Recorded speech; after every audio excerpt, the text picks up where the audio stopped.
Author's note. This memoir was written in the mid-90s, and it covers the period from the early 60s to the early 70s. At the end is an addendum with some notes on recent history, references, and websites about Grayton Beach and 30A, the trails of romance.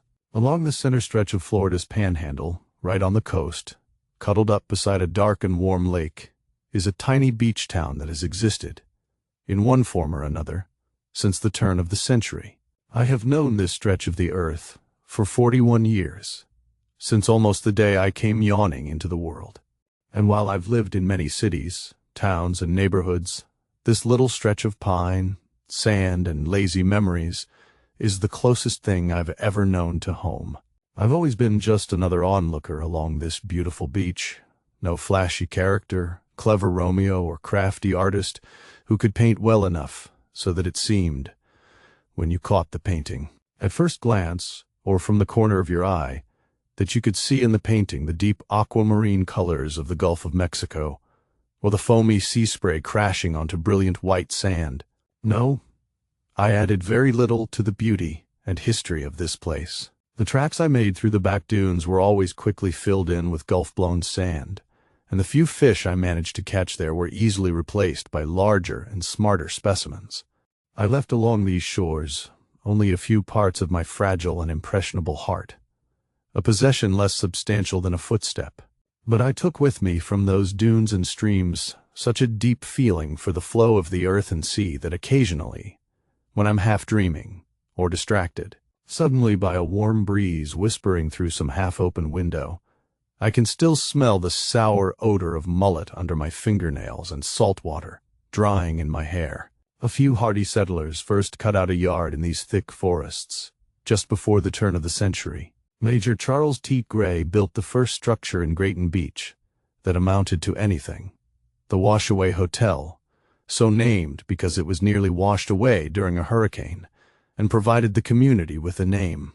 Billy Bowlegs, the pirate, was supposed to have visited the area, and the older locals, those who could tell you the truth about when to eat oysters safely, board up for a storm, or where to drop a trap for blue crabs, well, they'd tell you, if you could pry it out of them on a warm cricket-filled night, all about the secrets of Billy Bowlegs and the buried treasure. But they were taciturn folk and suspicious, and prying a secret from their lips was more difficult than prying open a fresh Western Lake oyster with a thumbnail. Recently, Grayton Beach, Florida, has been touted by some professor at Maryland, who's supposed to know about such things, as the most beautiful beach in America.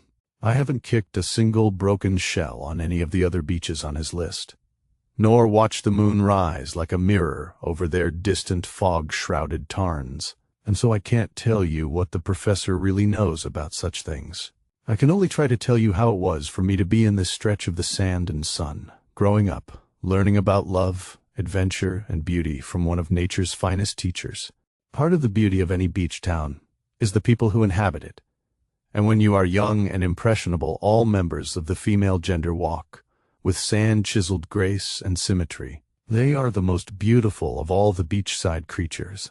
I met 100 ladies along these shores and admired 1,000 more, but the beach herself, in all her danger and glory, remained the only girl I could always count on. I remember at least 4 sisters, blonde as sea oats and almost as thin, that grew up with me every summer in Grayton Beach.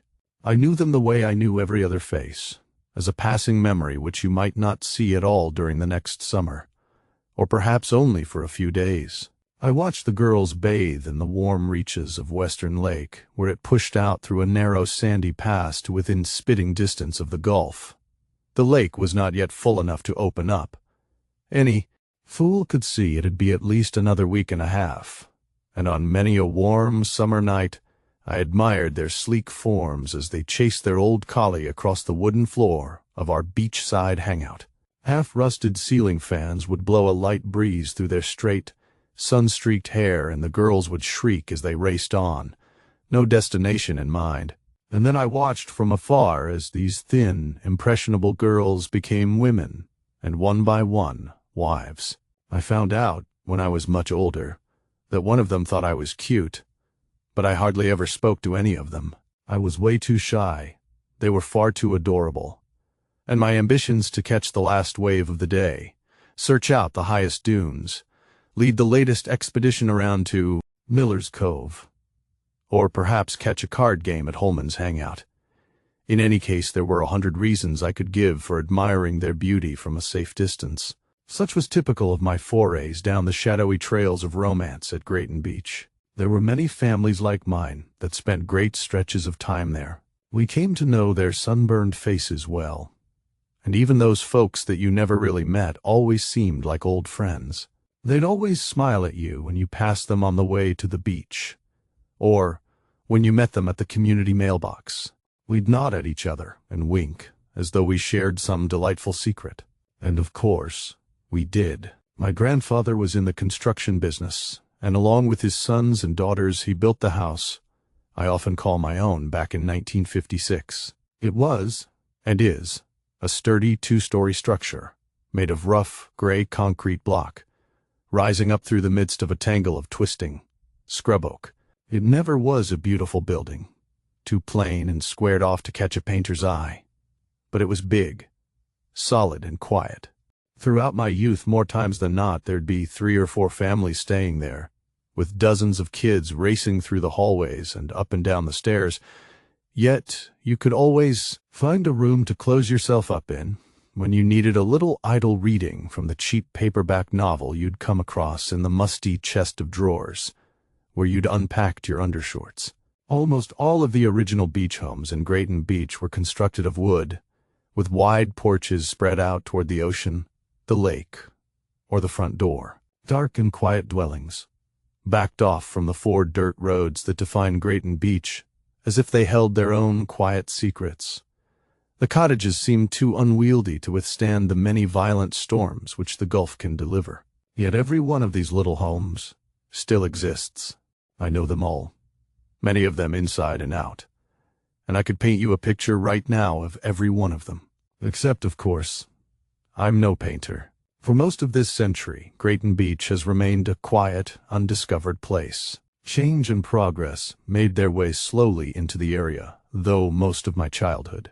Years might pass without the addition of a new home or a paved road.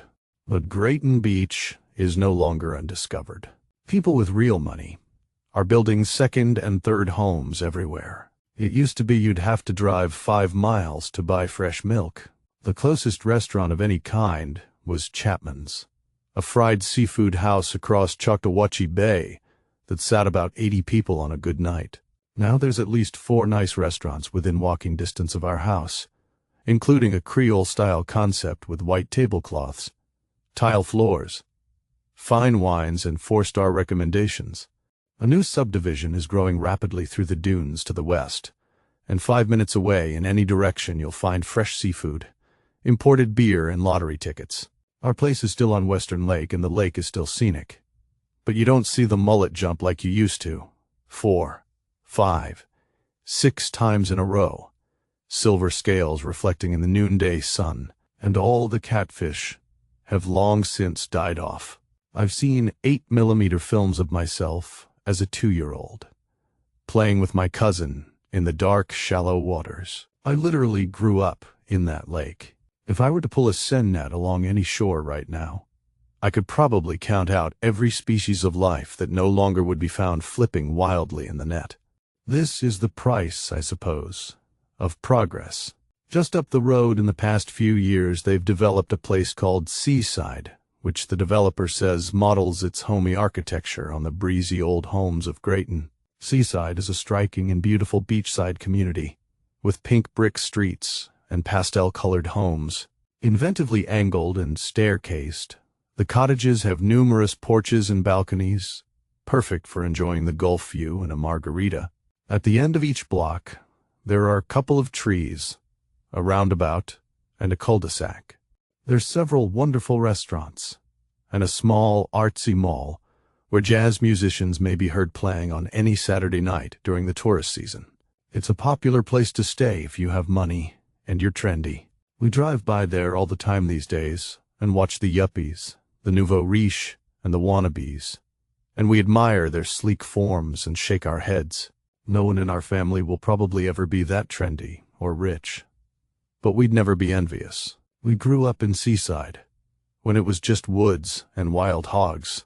Grayton General Store. There are so many stories from the beach, as my family always called it, that one doesn't know where to start.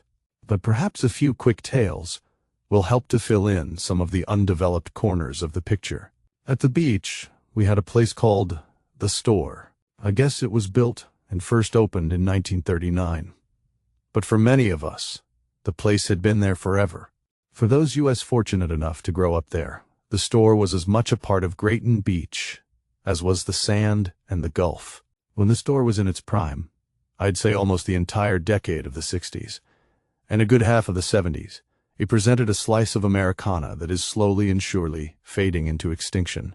The Store went through several evolutions during its era, but I think we all remember most those times when one half of the old, high-raftered place sold overpriced and undersized staples, fishing tackle, ice, cream sandwiches, and, of course, cold beer, while the second half of the leaky-roofed structure housed a spacious wooden floor, supporting numerous high-backed wooden booths, pinball machines, and pool tables.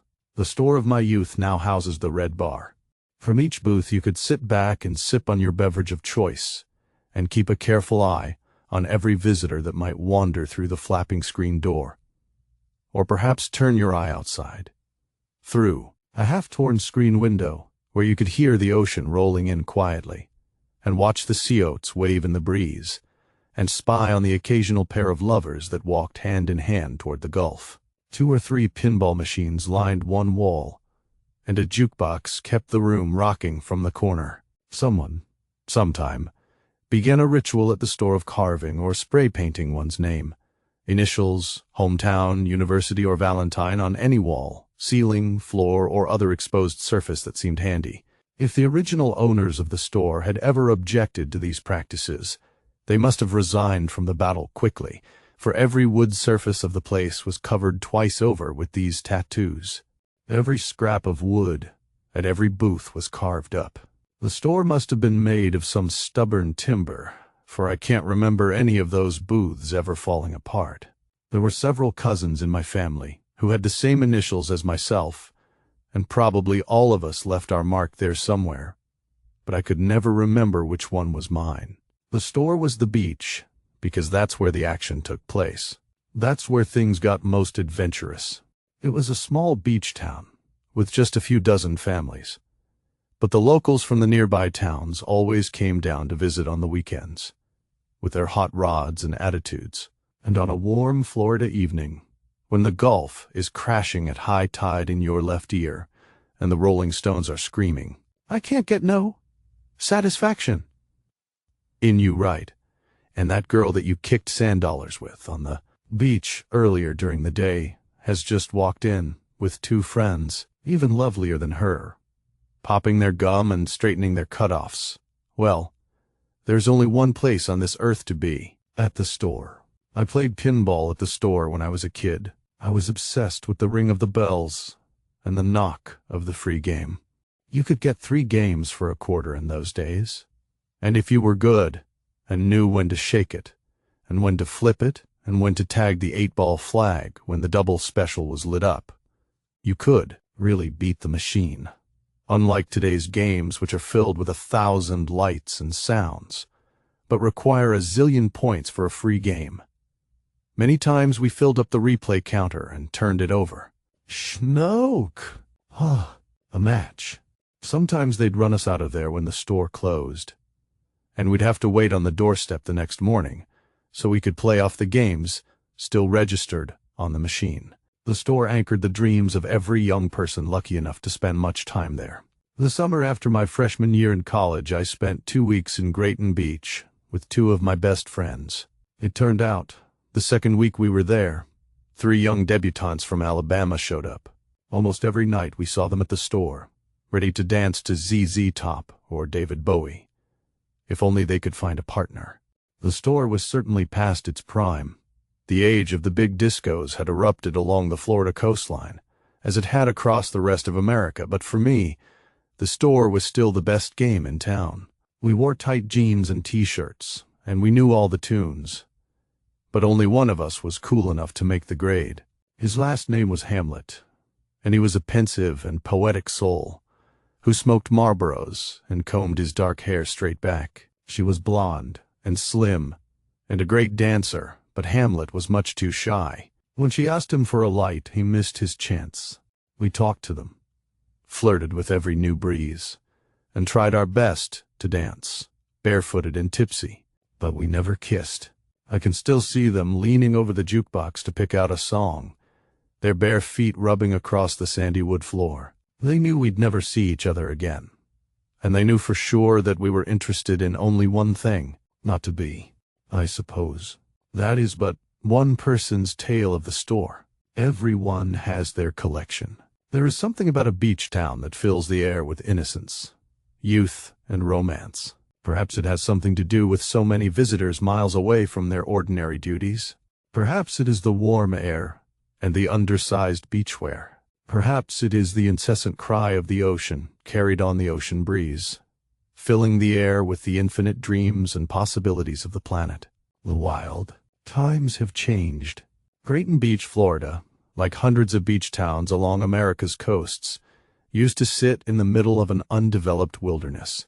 There are freshwater springs all along this stretch of the Panhandle, which meet with the tides of the Gulf of Mexico to form brackish water bays, estuaries, and lakes. When the rich minerals of the sea mix with the fresh, earthy springs of the inland, it tends to harbor a harsh and hardy collection of flora and fauna.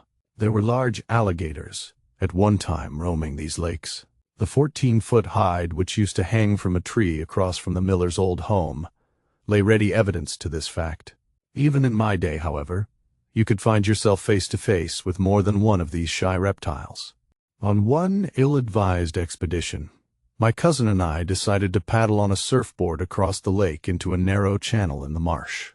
Just as we rounded a turn, we found ourselves looking across a scant 15 yards at two large eyes and a snout protruding from the shallow black water.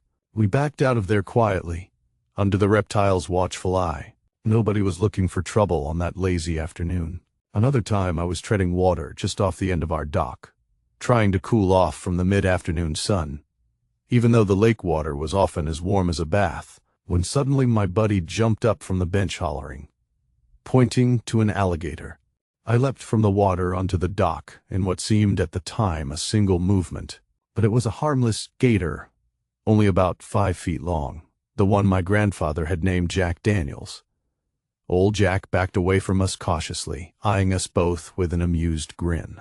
I've known kids who were bitten by water moccasins in that lake, and seen a few moccasins myself. My cousins delighted in killing rattlesnakes whenever they came across one. They'd drag it, headless, down to the dock, for a proper skinning.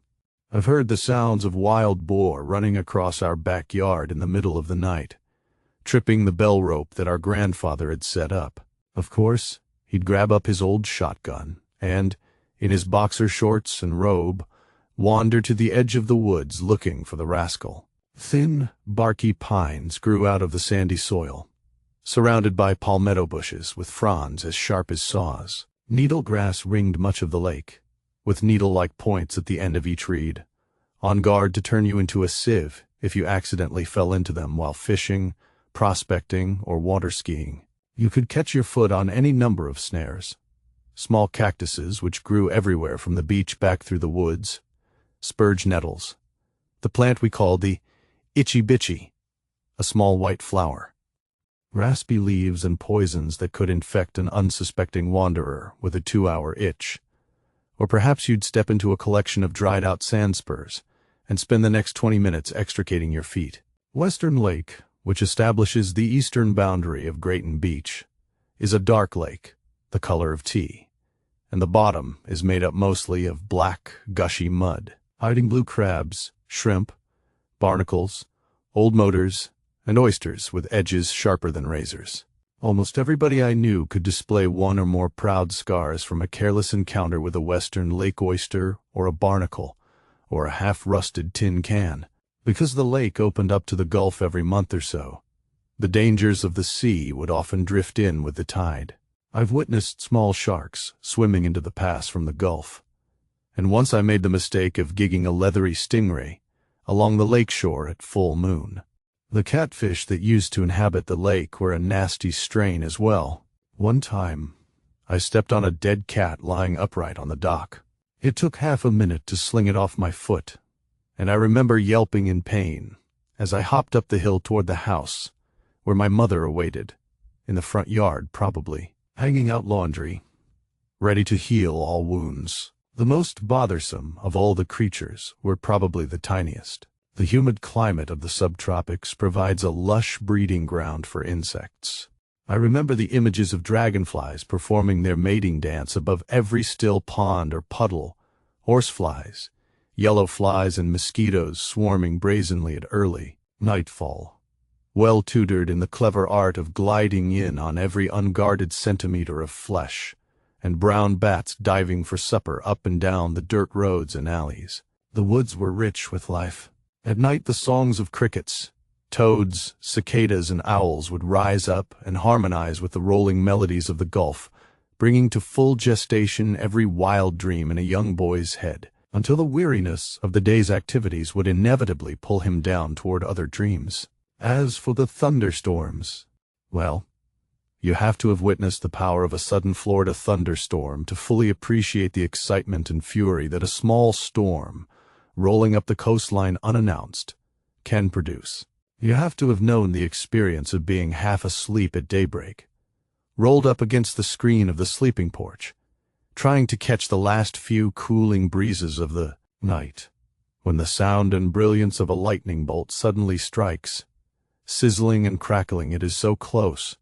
And then just a moment behind it comes the inevitable boom, a sound not unlike a cannon going off inside your hallway. The air is so full of electricity you can feel it in your hair, and you pull yourself under whatever covers you can find and peek out just a little, listening, hoping the next bolt won't strike so close. But of course it does strike close, too close, and the thunder explodes into a series of ghostly reverberations, as though it were the voice of some long-forgotten deity. The rain and wind will soon roll in behind the lightning, and the storm will disappear as quickly as it appeared. The air will be suddenly cool, your bed warmer and inviting, and within minutes the lawn will be dry once more. There's no place to hide, of course. You can only take a deep breath of the fresh air, roll over into your soggy pillow, and say a prayer. Looking back, it would be hard to invent a more dangerous environment for an energetic and curious boy to grow up in. Yet, for all the perils, parents thought little of allowing their children to run unchaperoned throughout the wildest reaches of Grayton, as long as they made it to someone's house for supper and headed for home when the store closed. I guess we all looked after each other back then. Today, while mostly it's the same kind of folk who wander the beach, it's a different world. There's hardly a chance you'll run into a red-tailed fox sniffing at your campfire, or even that a stray skunk will chase all the neighbors indoors. And out beyond our house, where there used to be woods so thick you couldn't travel through them, you see mostly backyards now, and beach homes. They're clearing land for new subdivisions every day, but civilization presents other dangers. We are more cautious these days, and suspicious. Times have changed. The beach. Of all that is unique and special about Grayton Beach, most first-time visitors will remark about only two things: the sand and the water. The sand is most often described as sugary. It is an appropriate description, for the sand is perfectly white and crystalline, the remains of quartz rock, pulverized to small grains by years of tumbling waves and blowing wind. The sand is deep and soft, so soft that bare feet will sink into it up to the ankle. Along the sides of the dunes, the wind-blown sand is unpacked. As youngsters, we delighted in jumping from the tops of 80-foot dunes into the silky and sheltering cushion. Most of those dunes are gone now, bulldozed to make room for subdivisions, or washed away by hurricanes. About every couple of weeks, when the mood was right, the stars were aligned, and the driftwood had washed up providently, we'd pitch a bonfire out on the dunes. We'd usually place it in the bowl of 4 high dunes, or sometimes, if the wind was calm, out on the clear stretches of sand. Wherever the fire finally got lit, It would always attract everyone that had an eye for adventure or romance. A few adults would usually show up to keep things in order, organize the roasting of wieners and marshmallows and tell old stories, while the youngsters would race up and down the dunes, chasing every shadow and sound, leaving the teenagers to wander lustfully throughout the sea oats and shadows. Romance and wanderlust circled the bonfire like lightning bugs in a mating dance. No pollution or township light diluted the night sky. At midnight it was easy to lay your head back on the soft pillow of a nearby dune and marvel at the brilliant clarity of the Milky Way, so filled with starlight that indeed it looked milky. Abandoning your wishes and cares to rise up with the spark and sparkle of the bonfire into the farthest reaches of the universe. There was nothing more invigorating than the whispering rumors of a bonfire at Grayton Beach. Nothing more encapsulating of the spirit that was the beach. The sands along all beaches are restless. They are shaped by the wind and rain, growing vicariously with each seedling or stray log of driftwood. But along this stretch of Florida's coast, the sand is about as soft and white as it comes. Photographs of these beaches may resemble any number of landscapes, depending on the time of day and how the light hits the sand. Often the beach looks like a rolling field covered with deep snow. Or occasionally, most often near sunset, when the light is full of reds and browns, the dunes could easily be imagined to exist on some distant, uninhabited planet. On this planet, however, there is probably no beach anywhere that has sand as pleasant and comfortable for the sightseer, the explorer, or the sunbather. It is mostly the sand people talk about when they use superlatives to describe Grayton Beach. Only the beautiful greens and blues of the Gulf of Mexico can balance such splendor. Like the welcoming sand, the waters of the Gulf of Mexico seem perfectly designed for any visitor in search of natural beauty and relaxation. The sea bottom is made up of the same soft sand, and it slopes out gently, so that on many days, if you hunt down the right sandbar, you can walk out 100 yards or more. The waves are almost always mild, a drawback if you're a surfer, but a wonderful benefit if you have children to keep track of. The Gulf water poses few hazards to children or adults alike. Worst you can point out are the little fish that insist on nibbling at your toes in the shallow waters. Though sometimes seaweed will drift in with the Gulf Stream, usually it's a green, rather slimy variety, or perhaps sargasso seaweed. Mostly the water is crystal clear. At midday, the Gulf water is a brilliant emerald color which fades into a deep blue as the water deepens. The light surf rolls in quietly, providing a modest background roar, just audible at every reach of Grayton Beach, a reminder to everyone to slow things down, and whatever project you are thinking about, it can wait a little while. This is a little of what I remember about the most beautiful beach in America. There are 100 stories for every tale that is told, but they'll have to wait for now. For me, the memories are timeless. In my life, I'll always hear the light whistling of the Gulf as it splashes in the distance from where I lay curled up on a flimsy bed near a flapping screen. And I'll always hear the sound of footsteps racing across the sandy wood floor of the store. And late at night, fresh out of a dream, I'll suddenly remember my childhood, and I'll hear the sounds of crickets and toads in the woods, singing to me of romance, beauty, and the vanishing wilderness. Addendum. 30A's astonishing transformation. 30 years ago, the stretch of Florida's panhandle known as Scenic Highway 30A was a sleepy, forgotten ribbon of coastline, lined with scrub oaks, modest beach cottages, and empty white dunes. Today, it has become one of the most exclusive and fastest-growing coastal corridors in the United States, a place where sugar-white sand meets architectural ambition and old Florida charm collides with new wealth. The quartz sand along 30A is so fine and reflective that it literally sparkles underfoot, creating a near-blinding white contrast against the Gulf's famous emerald and turquoise waters. This rare combination, paired with the area's unique coastal dune lakes, produces a Caribbean-like beauty rarely found on the mainland U.S. coast. The communities of 30A. Seagrove Beach, often called the heart of 30A, remains one of the most beloved communities along the corridor.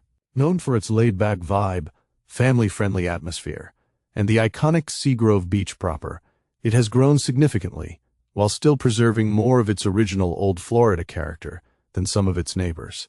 The community is famous for its sugar sand beaches and charming beach cottages tucked among the dunes. Dune Allen Beach and Blue Mountain Beach serve as the western gateway, offering a more relaxed residential feel. Grayton Beach, one of the oldest communities, retains a funky, artsy soul with colorful cottages and a distinctly bohemian spirit. Seaside, the crown jewel of new urbanism, features perfectly painted pastel homes, white picket fences, and a charming town square that has become iconic worldwide. Watercolor, Watersound Rosemary Beach, and the striking all-white Alice Beach represent the newer, ultra-luxury master-planned communities that have redefined upscale coastal living. Inlet Beach anchors the eastern end, with a slightly more low-key, but still affluent atmosphere. Explosive growth. The transformation has been dramatic. According to Walton County property records and local real estate reports, the number of single-family residences and condominiums along 30AA has more than tripled over the past 20 years. In 2005, there were approximately 2,800 residential structures in the 30A corridor. By 2025, that number had surged to over 9,200, representing a roughly 230% increase. Property values have skyrocketed in tandem, with many oceanfront homes now commanding $8 million to $25 million or more. The beach access wars. This extraordinary growth has not come without conflict.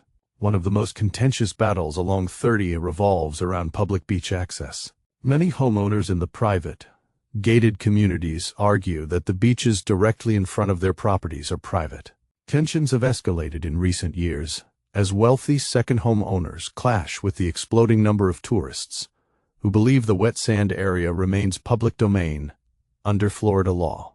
Signs, security patrols, and even legal disputes have become common, turning what was once a quiet paradise into a flashpoint between exclusivity and public rights. The debate continues to rage in town halls, courtrooms, and on social media. From a quiet backwater to an internationally recognized coastal mecca, 30A has undergone one of the most remarkable transformations in modern American coastal history, a place where natural beauty, thoughtful design, and human ambition continue to write a complicated new chapter on the Gulf Coast. On the web, Grayton Beach, www.graytonbeach.com. South Walton, Soul.com, 30A, 30a.com. Grayton Beach Today, youtube.com/shorts/dptrsqkhg. 2. SEL 57, Eshviden J1 Eid. History of Grayton Beach and 30A.